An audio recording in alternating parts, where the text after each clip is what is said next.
So our last page of instruction here is page 130. And it gives us some raisin data, and it asks us to find the 5-number summary. So remember what we said we have to find first. I can't find the middle of the bottom and the middle of the top if I don't really know where the middle and the top are. So my first values I mark off are the minimum and the max. That's easy. And then I find the median, or Q2. That has to come first. Okay, so high, low, I mark those off until I get to the center. Now I know after I've done that, this is the bottom and this is the top. Okay, so now I'm going to look for the middle of the bottom and the middle of the top. Okay, this is the median, so it doesn't count anymore. I'm only looking at these numbers down here. So I mark off high, low, high, low, high, low. And I end up with these two guys in the center. Okay, they're both 27, so of course they would average to 27. That's Q1. Up here, this guy is the median, so he's not part of this anymore.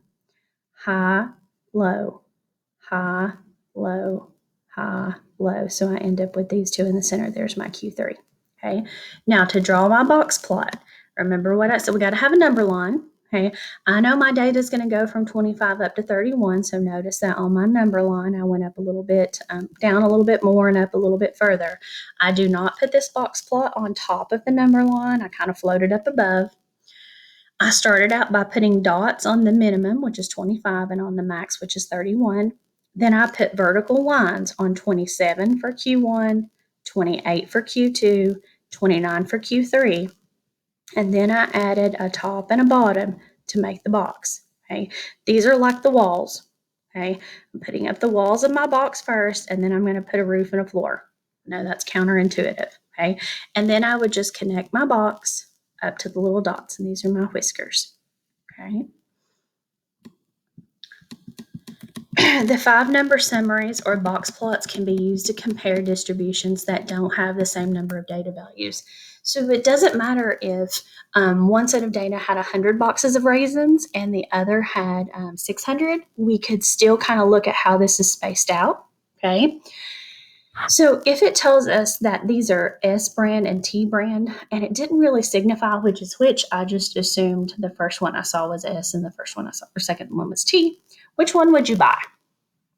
Okay, now clearly brand S has some boxes that have a higher number of raisins.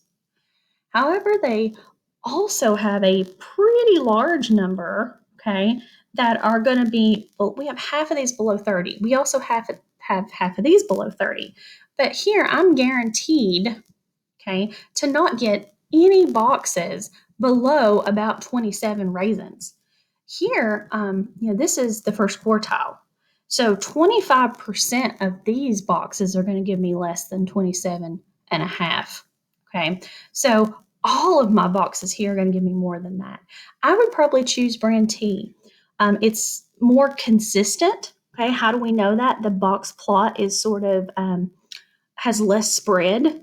The boxes of raisins are going to be more consistently between about 27 and a half and 32 and a half, whereas there's a little bit more variation in S.